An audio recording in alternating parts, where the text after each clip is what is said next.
Vision Plus TV, l'excellence et la rapidité.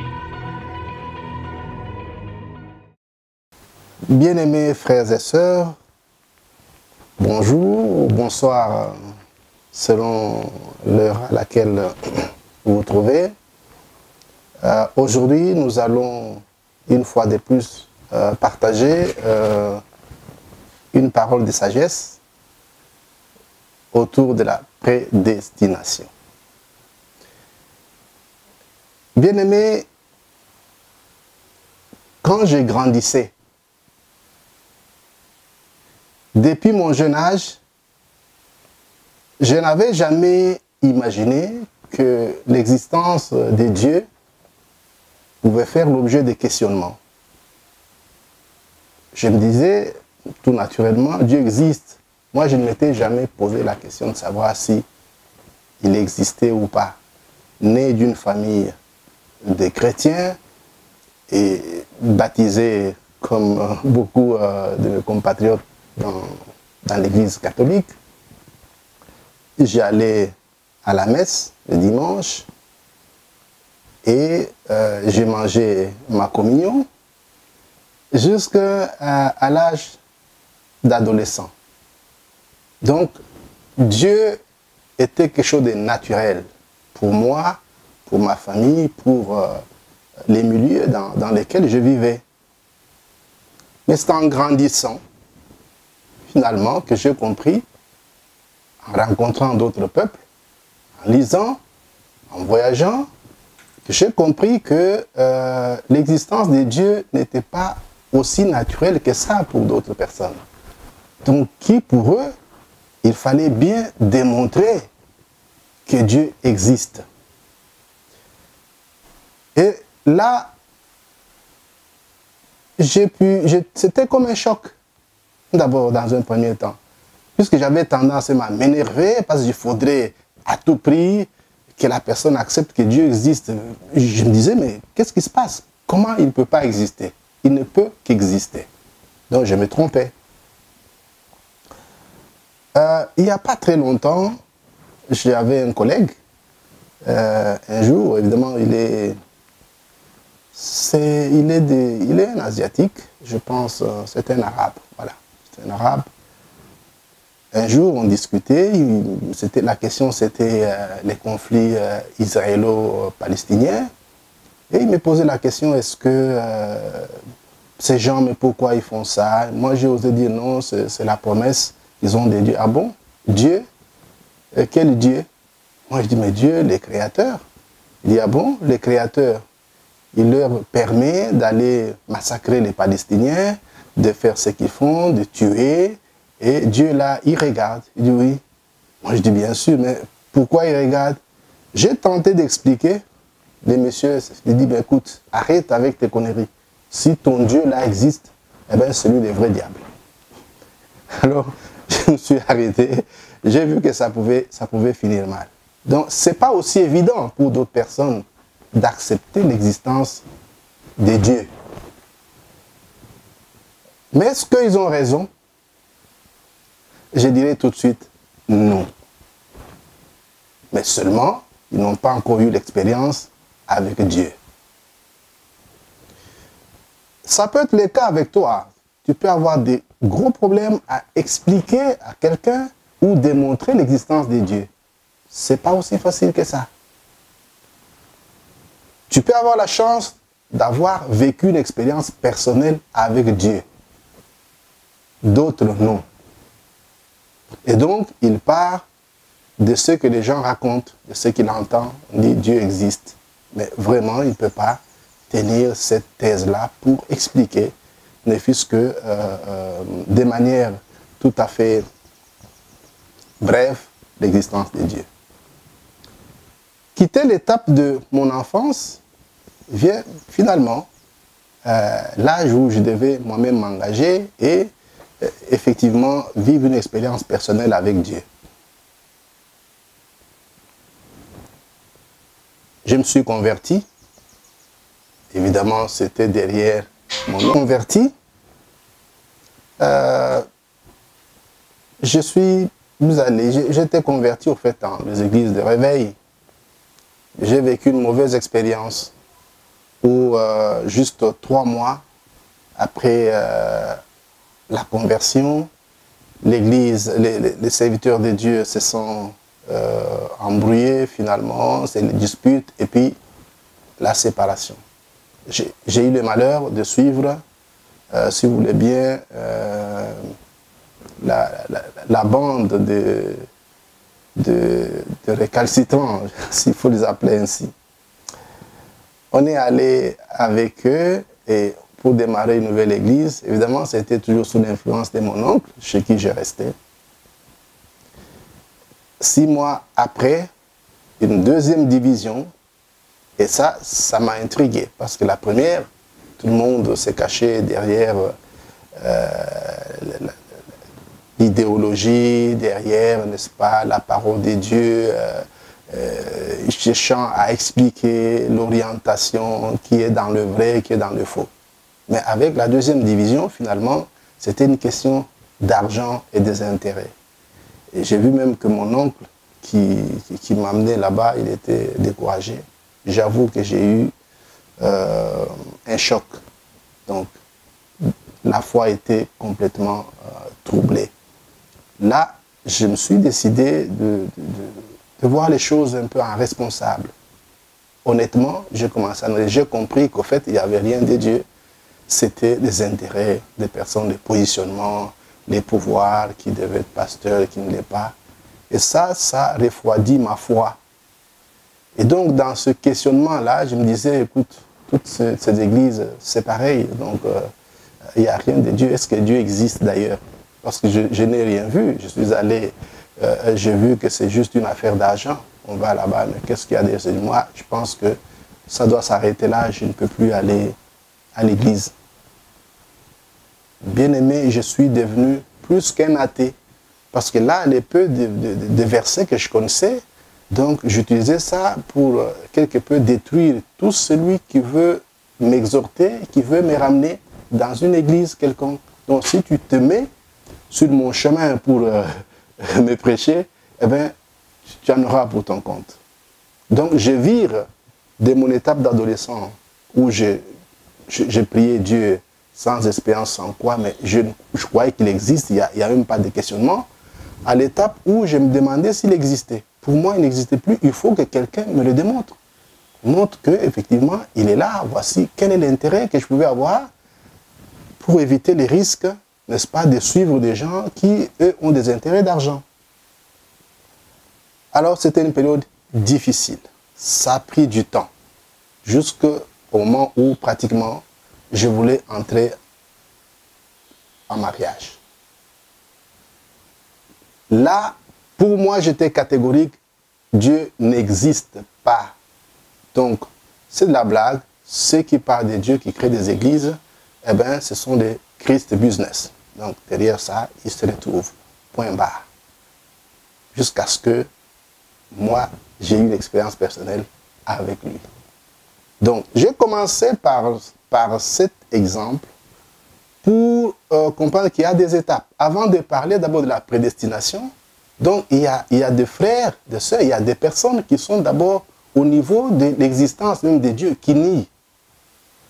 Et je vous exhorte, bien aimés, si c'est votre cas, de ne pas engager une discussion quelconque pour prouver à quelqu'un que Dieu existe.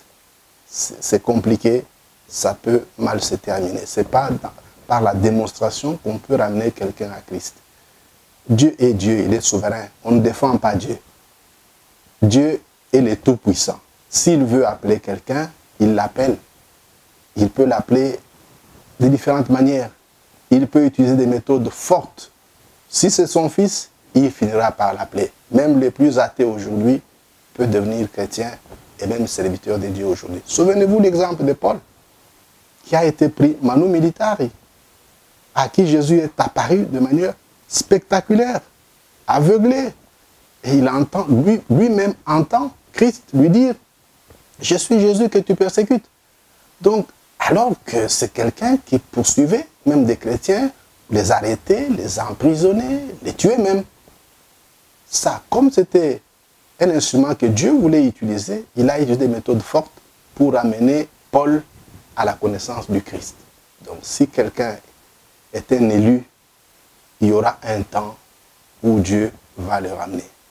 Si tu tentes de prêcher, de parler à quelqu'un, tu vois, ça ne passe pas, laisse à Dieu.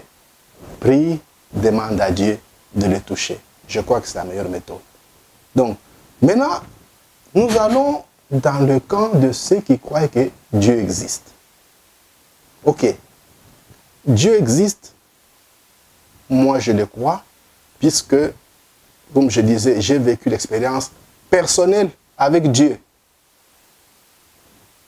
Je pourrais peut-être partager avec vous cette expérience, mais brièvement, j'avais demandé à Dieu que s'il existe réellement, hein, c'est dans une discussion avec un pasteur, il n'a qu'à se révéler à moi, il n'a qu'à me convaincre. Pourquoi vous vous époumonez à me prouver que Dieu existe? Pourquoi? Quel est l'intérêt que vous avez? Laissez-moi, si Dieu existe, je le rencontrerai. Eh bien, je l'ai rencontré. Un jour, en train de rechercher plutôt une épave de voiture, j'avais un ami qui me conduit. Non, non, non, allons, on peut voir une épave de voiture. J'étais fatigué de faire les pieds. J'ai dit, je trouve une voiture, je trouve un moteur, je mets là-bas, et puis, quelque peu, je peux avoir un peu de quoi faire le taxi. Là où on arrive, c'était la maison d'un homme de Dieu, un prophète. Le frère arrive, comme il était parenté, il entre dans la maison pour parler avec sa sœur. Le monsieur assis sous un manguier m'approche là. Papa, est-ce qu'on peut parler? Moi, je dis, oui, il n'y a pas de problème. Il dit, non, venez vous asseoir un peu ici. Quand vous êtes là debout, Dieu m'a parlé, Dieu m'a donné un message pour vous. Alors là, je me dis, les escrocs dont on parle là, en voici un, je ne vais pas les rater aujourd'hui. Je tire la chaise, je m'assois et je les fixe tout droit dans les yeux. Je dis, ah bon? Toi, Dieu t'a parlé. Quel Dieu? Non, frère, j'ai pris le Dieu créateur, il m'a donné un message pour vous. Ah bon, Dieu vous a parlé de moi. Ok, il dit quoi, ce Dieu-là? Il dit, non, voilà, vous êtes un homme de Dieu, vous êtes un serviteur de Dieu, et que Dieu vous appelle pour son œuvre, mais vous résistez. Vous êtes quelqu'un de difficilement approchable. Il me dit que vous ne vous laissez pas convaincre. Mais Dieu me dit que vous êtes son serviteur. Ce n'est pas bon votre attitude. Je ne vous connais pas, mais comme signe, il a commencé à me dire certains détails de ma vie. Jusque-là, pour moi, sans beaucoup d'importance. Je me disais que bon, qu'est-ce que ça dit tout ça? Et il va plus loin. Il me dit, même ce que je vous dis maintenant, vous doutez de ça, vous ne voulez pas croire. Dieu me dit que vous doutez de ça.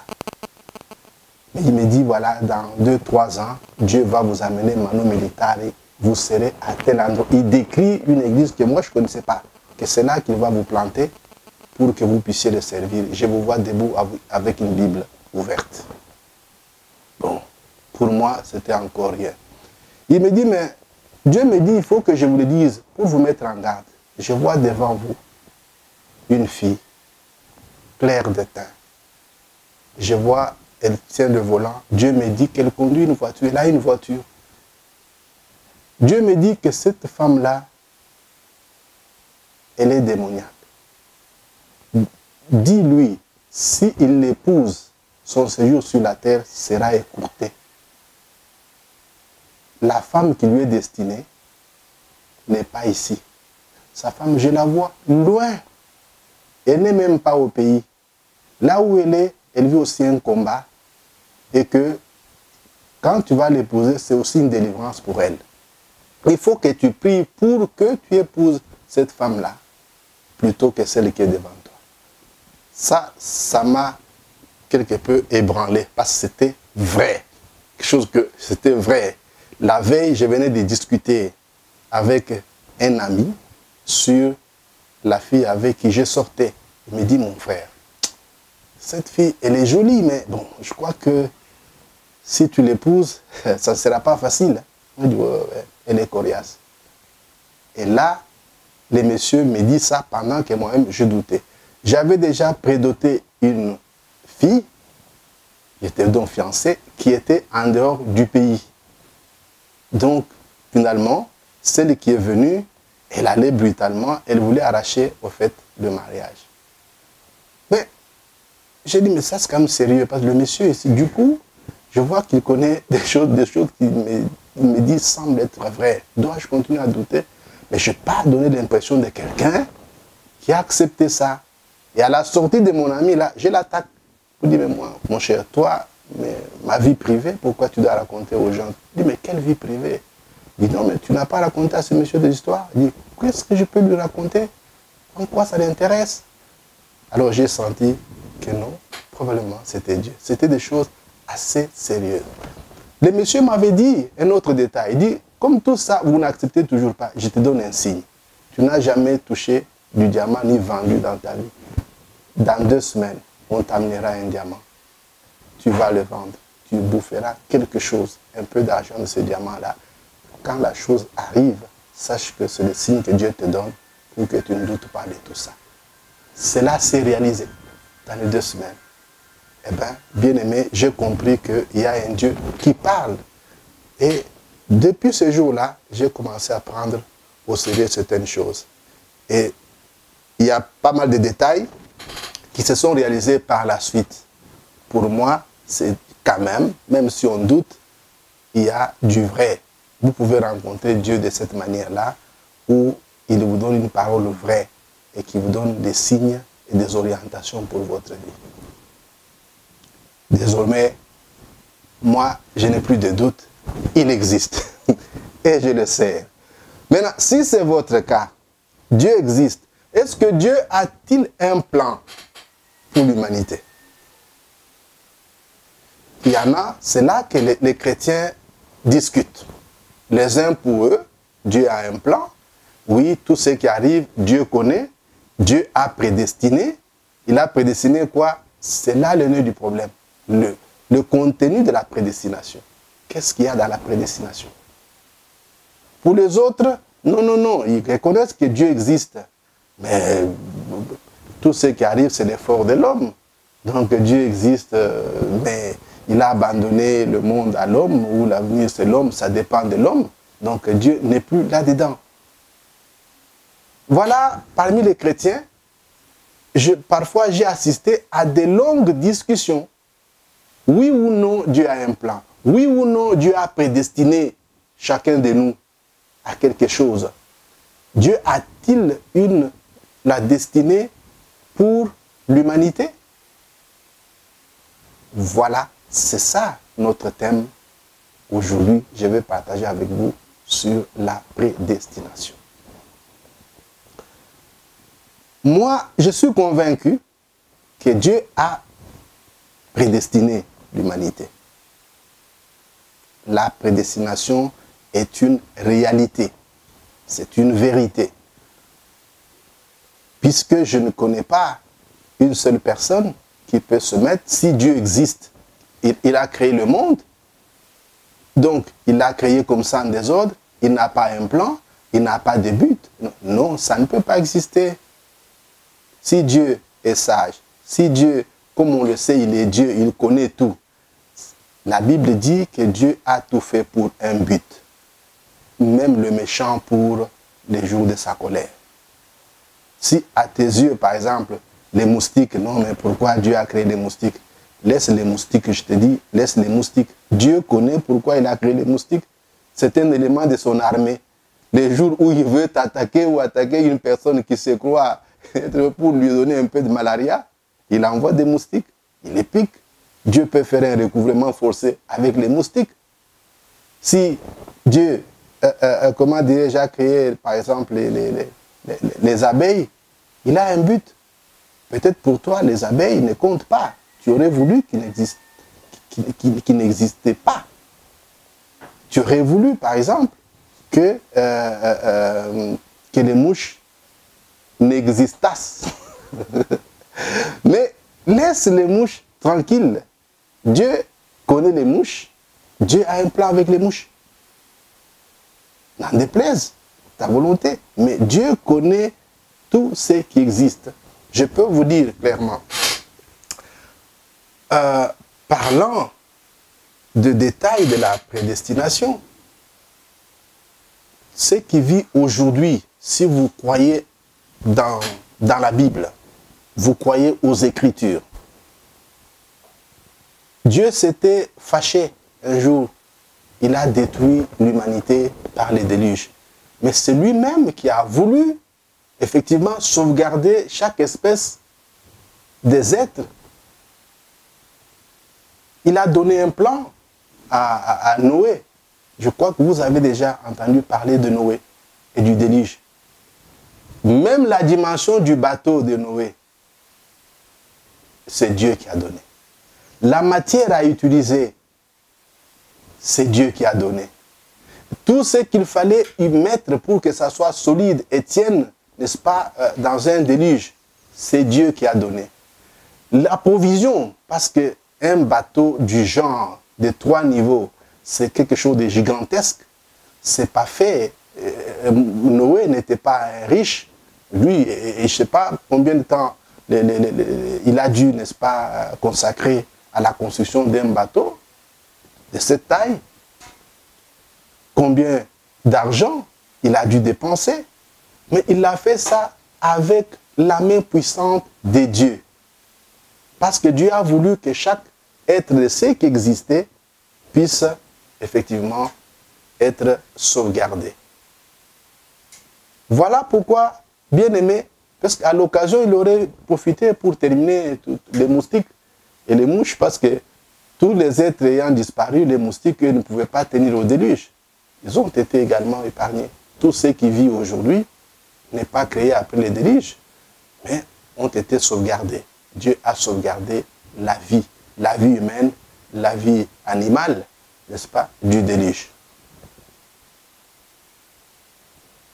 Est-ce que Dieu a prédestiné l'humanité? Oui, Dieu, chacun de nous, peut-être vous n'avez pas les yeux pour le voir.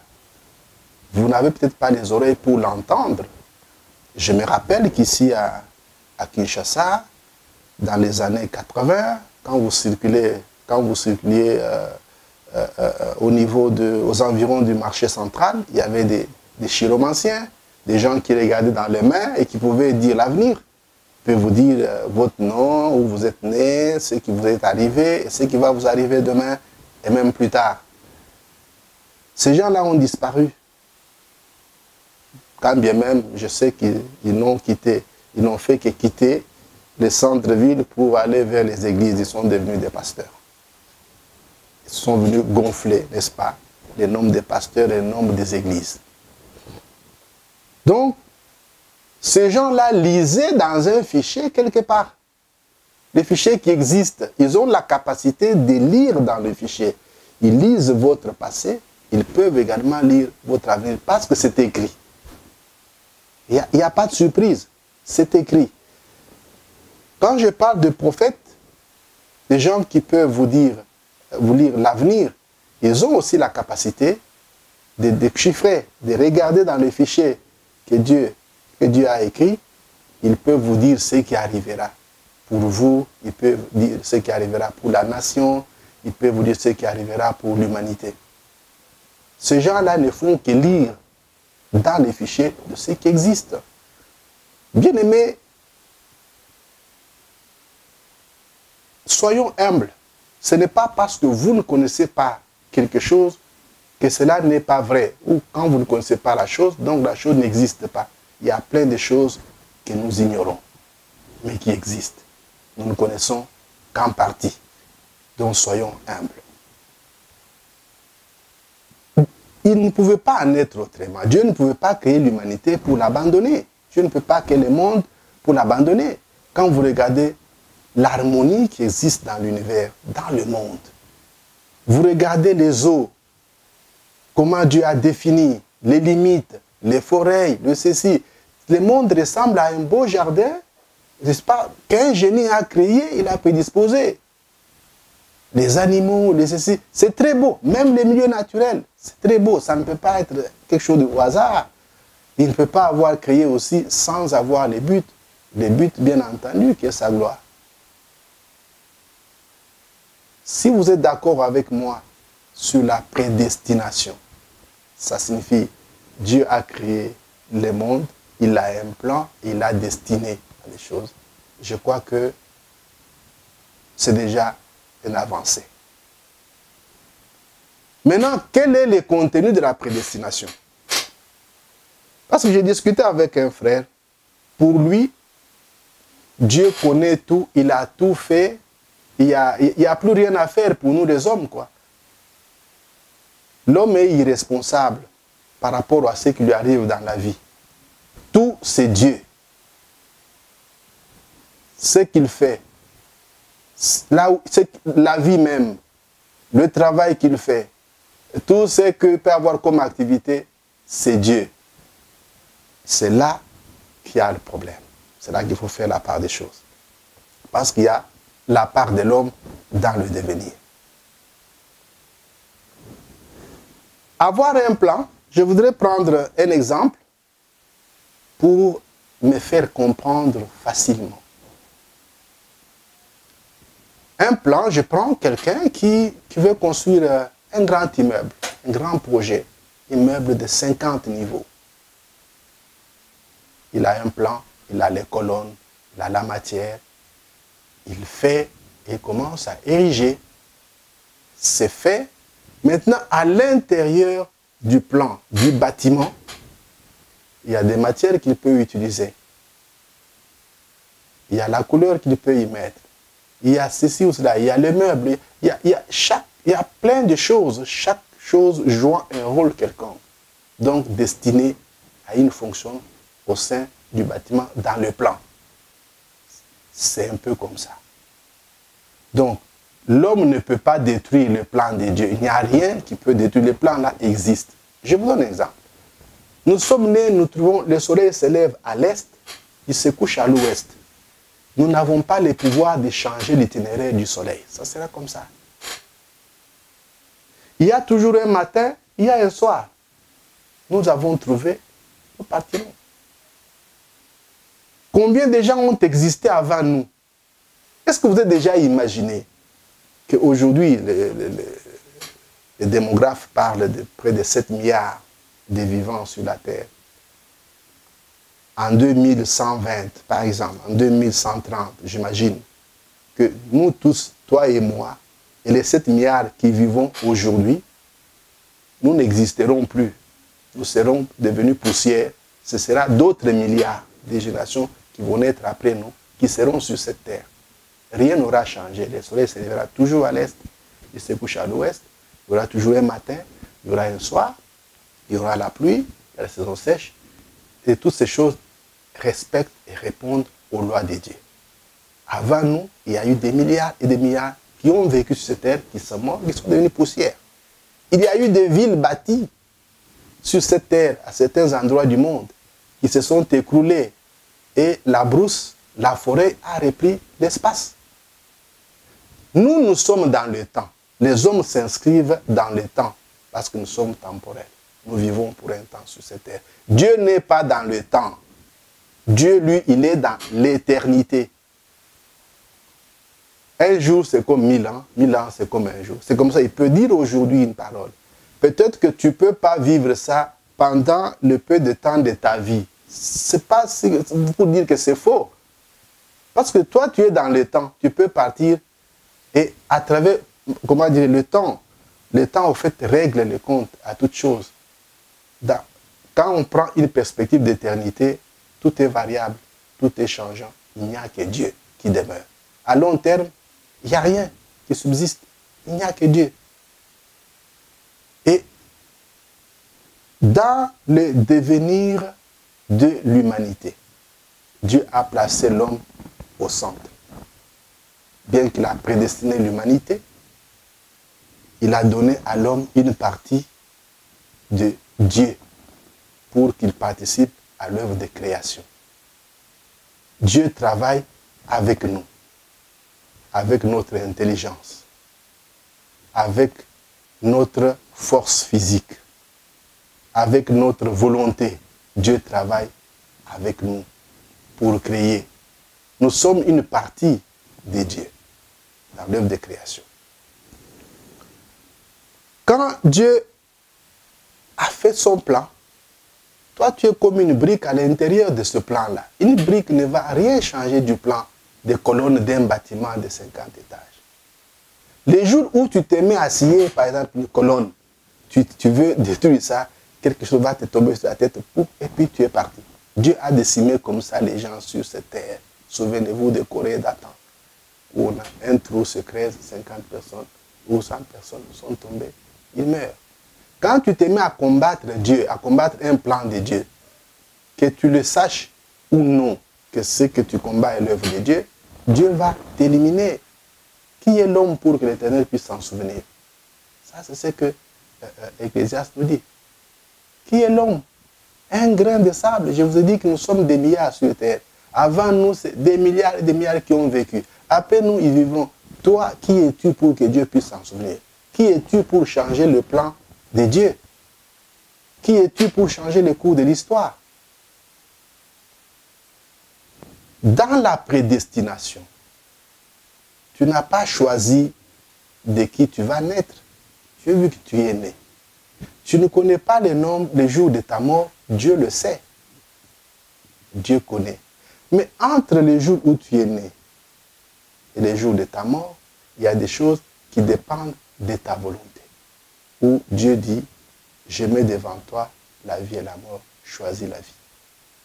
Évidemment, tu peux choisir la mort, tu vas mourir. Dieu met devant toi les biens et les mal, il dit, choisis les biens. Il ne t'impose pas le bien, il dit, choisis. Donc tu as la vie de l'homme de tous les jours n'est qu'une succession de choix.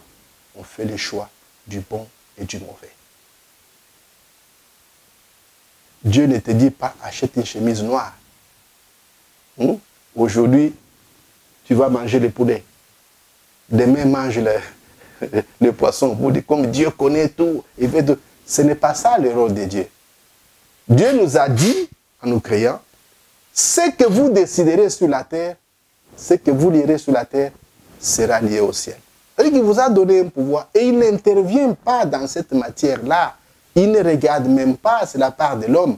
La grâce qui te fait, c'est de trouver, d'être béni, de trouver de l'argent ou trouver un emploi. Tu peux demander, tu trouves un emploi. Ce que tu fais de ton argent, par exemple, les choix que tu fais par rapport à ça, ça n'impacte pas Dieu. Dieu ne regarde même pas. Si tu refuses de manger aujourd'hui, tu veux prier pour que Dieu te dise ce que tu vas manger demain.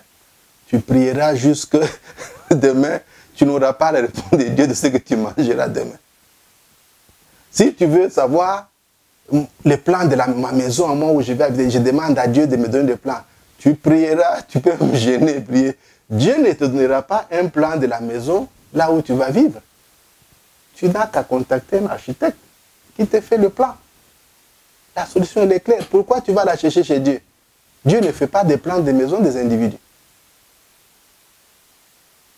Bien aimé, je crois qu'on se comprend sur cette question-là. L'homme a sa part. Parce que Dieu t'a donné l'intelligence avec laquelle tu fais des choix, avec lesquels tu peux changer le cours de ton histoire. Quand la question devient compliquée, Dieu aime qu'il soit consulté. Tu peux demander à Dieu, Seigneur, est-ce ta volonté? Il peut te dire, oui, va de l'avant. Quand tu prends des questions importantes, tu es troublé, tu peux demander l'appui de Dieu pour que, effectivement, tu ne puisses pas commettre l'erreur. Mais déjà, si Dieu a pris soin de mettre à notre disposition la Bible, c'est la constitution pour un chrétien. Et la Bible a servi de source de droit, source de constitution pour les nations. C'est le modèle d'une nation et d'une vie que Dieu a posé à travers le peuple de Dieu. Il y a des lois dedans, toutes sortes de lois, de comment vivre sur cette terre des hommes. Donc, au moins ce qui peut, pour notre édification, je sais qu'il y a des choses qui ne sont pas écrites, mais ce dont nous avons besoin pour vivre et pour connaître la volonté de Dieu sur cette terre, il y en a dans la Bible. Il y en a dans la Bible. Tu veux t'appauvrir, il y a la réponse dans la Bible. Tu veux le pouvoir, il y a la réponse dans la Bible. Tout ce que tu voudras, tu trouveras la réponse dans la Bible. Ce qui manque, Dieu peut te le révéler à titre personnel. Dieu parle, il peut te parler. S'il veut utiliser ta personne pour changer les temps, parce que c'est Dieu qui change les temps, il va te parler, tantôt d'une manière, tantôt d'une autre, par un songe, par une parole de connaissance, même comme dans ce partage, je sais qu'il y en a beaucoup qui pourront trouver quelque chose à ajouter dans leur vie. Ils peuvent trouver des réponses à certains questionnements au travers de ce partage.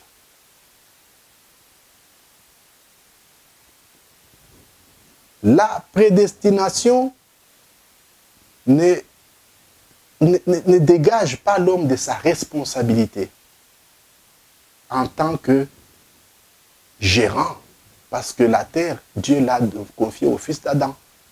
Quand il a créé le jardin d'Éden, il a béni l'homme en lui disant, tout ça, je donne à toi.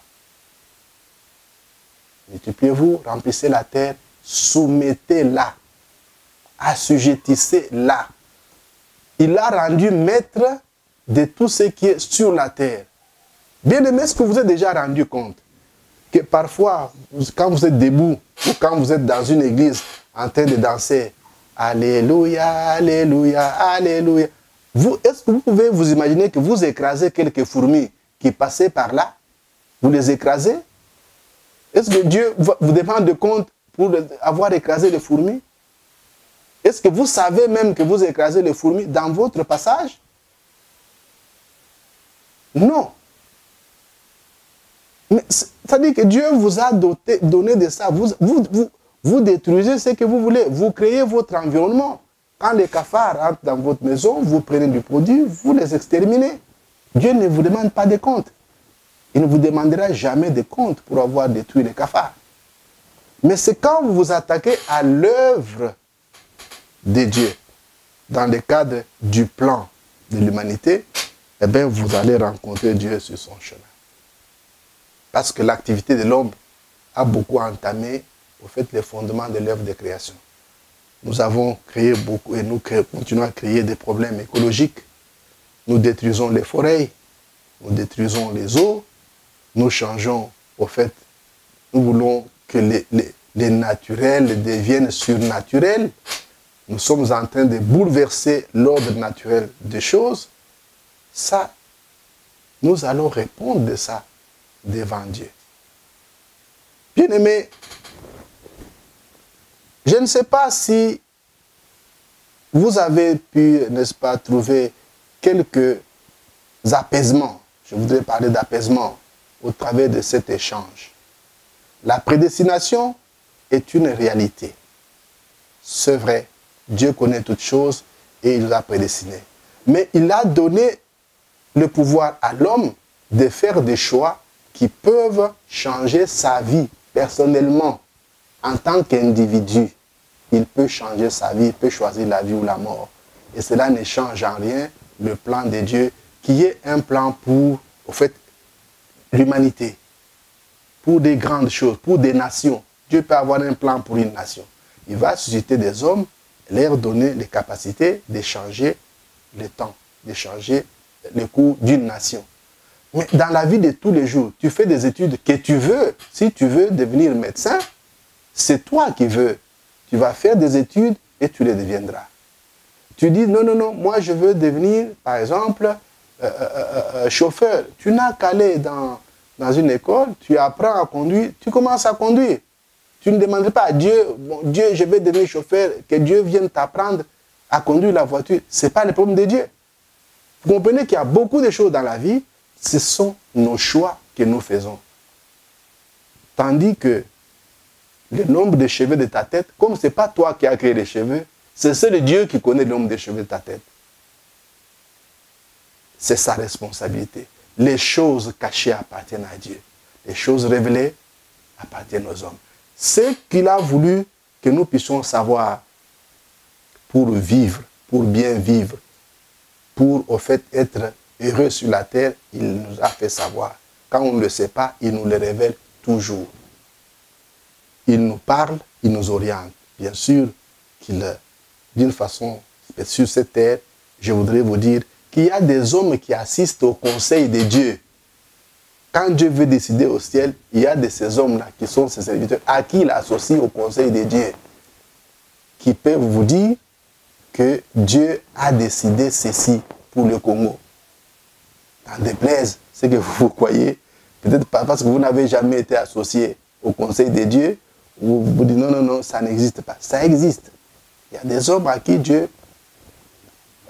que Dieu associe à son conseil, il leur dit, soit pour dire, avertir à son peuple, soit pour le savoir, afin de pouvoir conseiller à ceux qui veulent. Il peut même leur donner des messages pour le roi, pour les dirigeants du pays, si Dieu veut prendre l'orientation d'un pays, d'une nation, d'un peuple. Mais s'il ne le veut pas en tant que souverain, il fait sa volonté. Il ne le dit à personne et il agit. Dieu, en tant que souverain, il ne se justifie pas. Il n'a même pas besoin de se justifier. Il est Dieu. Tu peux lui demander, il refuse, il n'est pas obligé de te répondre. Si tu ne trouves pas la réponse dans les éléments révélés par Dieu, et s'il n'y en a pas, c'est à ce moment-là que Dieu peut effectivement prendre soin. Il t'envoie un ange particulièrement pour t'éclairer. Et ça aussi, c'est là une fonction de l'intimité que tu as avec Dieu, du sacrifice que tu fais pour Dieu, du besoin que tu éprouves, n'est-ce pas, pour marcher dans la lumière et pour plaire à Dieu. Voilà les peu que j'avais au fait à communiquer avec vous aujourd'hui. Je crois que prochainement, nous aurons l'occasion d'échanger sur un thème que j'aime beaucoup. Je pense aussi que vous allez apprécier. Donc, Dieu change les temps. Que Dieu vous bénisse.